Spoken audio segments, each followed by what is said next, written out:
నమస్తే, welcome to of the record. Jagtial గడ్డపై రాజకీయం మునుపెన్నడూ లేనంతగా వేడెక్కింది.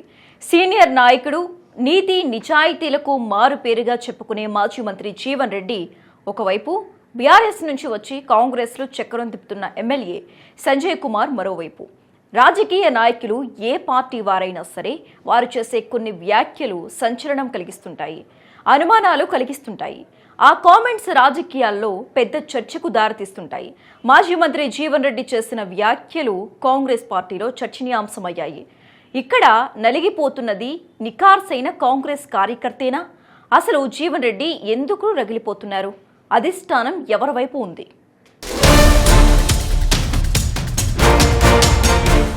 రాజకీయ నాయకులు ఏ పార్టీ వారైనా సరే వారు చేసే కొన్ని వ్యాఖ్యలు సంచలనం కలిగిస్తుంటాయి, అనుమానాలు కలిగిస్తుంటాయి. ఆ కామెంట్స్ రాజకీయాల్లో పెద్ద చర్చకు దారితీస్తుంటాయి. కాంగ్రెస్ పార్టీలో అత్యంత సీనియర్ నాయకుడు, మాజీ మంత్రి టి జీవన్ రెడ్డి తాజాగా చేసిన వ్యాఖ్యలు కాంగ్రెస్ పార్టీలో చర్చనీయాంశమయ్యాయి, అనుమానాలు కలిగిస్తున్నాయి. జగిత్యాల మున్సిపల్ చైర్పర్సన్ ఎంపికలో ఎమ్మెల్సీ జీవన్ రెడ్డికి మరోసారి చుక్కెదురైంది. ఆయన ప్రతిపాదనలను పార్టీ ఏమాత్రం పట్టించుకోలేదు. పైగా జీవన్ రెడ్డికి బద్ధ శత్రువు ఎమ్మెల్యే సంజయ్ కుమార్ వర్గానికి అధిష్టానం ప్రాధాన్యత ఇవ్వడమే కాకుండా ఆయన వర్గానికే చైర్పర్సన్ అవకాశం ఇవ్వడం కాంగ్రెస్ పార్టీలో తీవ్ర కలకలం రేపింది. దశాబ్దాలుగా పార్టీని నమ్ముకున్న సీనియర్లను పార్టీ పక్కన పెట్టడంపై జీవన్ రెడ్డి వర్గం తీవ్ర అసంతృప్తి వ్యక్తం చేస్తోంది. ఈ నేపథ్యంలో జీవన్ రెడ్డి హాట్ కామెంట్స్ చేశారు. కాంగ్రెస్ పార్టీలో కొనసాగడంపై ఆలోచిస్తున్న, భవిష్యత్తులో ఏంటో గోచరించటం లేదు. అవమానాలు ఇంకెంతకాలం భరించాలి? ఈ ఎన్నిక ముగింపు కాదు. ఎమ్మెల్యేగా సంజయ్ ఉన్నంతకాలం నాకు వేధింపులు తప్పవు. అధిష్టానం కాంగ్రెస్ కార్యకర్తల మనోభావాలు గౌరవించాలి. జగిత్యాల్లో ఇలా ఉంటే పార్టీ మారిన మరో 9 ప్రాంతాల్లో ఎలా ఉందో అని మాజీ మంత్రి జీవన్ రెడ్డి అన్నారు. దీంతో జీవన్ రెడ్డి కాంగ్రెస్ పార్టీలో ఉంటారా లేదా పార్టీకి గుడ్ బై చెప్తారా అనే చర్చ జరుగుతోంది. మున్సిపల్ కార్పొరేషన్ ఎన్నికల్లో మంచి ఫలితాలు సాధించి జోష్లో ఉన్న కాంగ్రెస్కు జీవన్ రెడ్డి షాక్ ఇవ్వబోతున్నారా అనే అనుమానం కలుగుతోంది. గత కొంతకాలంగా ఆయన ఎదుర్కొంటున్న పరిస్థితులే ఇందుకు కారణమని వర్గీయులు చెబుతున్నారు. తాజాగా జగిత్యాల మున్సిపల్ చైర్పర్సన్ అభ్యర్థిగా ఎమ్మెల్యే సంజయ్ వర్గానికి చెందిన వ్యక్తిని కాంగ్రెస్ పార్టీ ఖరారు చేసింది. దీంతో జీవన్ రెడ్డి వర్గానికి పెద్ద షాక్ ఇచ్చినట్లయింది. గత కొంతకాలంగా మున్సిపల్ పీఠంపై తన పట్టు నిలుపుకోవాలని ప్రయత్నిస్తున్న జీవన్ రెడ్డికి ఈ పరిణామం మింగుడు పడని అంశమని చెప్పాలి. దశాబ్దాలుగా పార్టీని నమ్ముకున్న సీనియర్లను పక్కన పెట్టడంపై పాత కాంగ్రెస్ కార్యకర్తలు అసంతృప్తి వ్యక్తం చేస్తున్న తరుణంలో మరోసారి సంజయ్కు పెద్దపీట వేయడం సంచలనంగా మారింది. జీవన్ రెడ్డి చాలా కాలంగా కాంగ్రెస్ పార్టీ తీరుపై అసంతృప్తి వ్యక్తం చేస్తున్నారు. దాన్ని బహిరంగంగానే వ్యక్తం చేస్తున్నారు. 2024లో జీవన్ రెడ్డి ప్రధాన అనుచరుడు గంగారెడ్డి హత్యకు గురైనప్పటి నుంచి ఆయన కాంగ్రెస్పై అసంతృప్తిగా ఉన్నారు. పార్టీ తనను ఏమాత్రం పట్టించుకోవడం లేదని ఫీల్ అవుతున్నారు. కాంగ్రెస్ ప్రభుత్వం వచ్చిన తర్వాత తాను ఎన్నో అవమానాలను ఎదుర్కొన్నానని, అయినా పార్టీ కోసం భరిస్తూ వస్తున్నానని జీవన్ రెడ్డి అనేకసార్లు చెప్పారు.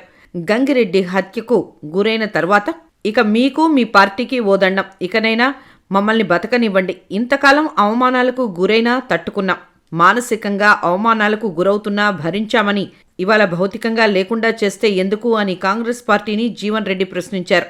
తన అనుచరిని హత్య చేయడం అంటే తనను కూడా హత్య చేసినట్లే అన్నారు. బీఆర్ఎస్ నుంచి కాంగ్రెస్లోకి వచ్చిన సంజయ్ కుమార్కు ప్రాధాన్యం ఇవ్వడం ఆయన జీర్ణించుకోలేకపోతున్నారు. పార్టీ ఫిరాయింపులపై స్పీకర్ చేసిన విచారణలో తాను పార్టీ మారలేదని, బీఆర్ఎస్లోనే ఉన్నానని చెప్పాడు. అయినప్పటికీ పార్టీ పెద్దలు ఆయన వర్గానికే ప్రాధాన్యం ఇస్తున్నారు. జగిత్యాల నుంచి బీఆర్ఎస్ ఎమ్మెల్యేగా గెలిచిన సంజయ్ కుమార్ను కాంగ్రెస్ పార్టీలో చేర్చుకున్న నాటి నుంచి ఆయనలో అసహనం కట్టలు తెంచుకుంటోంది. పవర్ ఆఫ్ అటార్నీ ఎమ్మెల్యే సంజయ్కు రాసిచ్చారా అంటూ కాంగ్రెస్ హైకమాండ్పై విమర్శలు గుప్పించారు. తెలంగాణ స్పీకర్ ఏమో ఎమ్మెల్యే పార్టీ మారలేదు అంటున్నాడు. ఎమ్మెల్యే సంసారం మాత్రం కాంగ్రెస్ పార్టీలో చేస్తున్నాడని తీవ్రస్థాయిలో విమర్శలు చేశారు.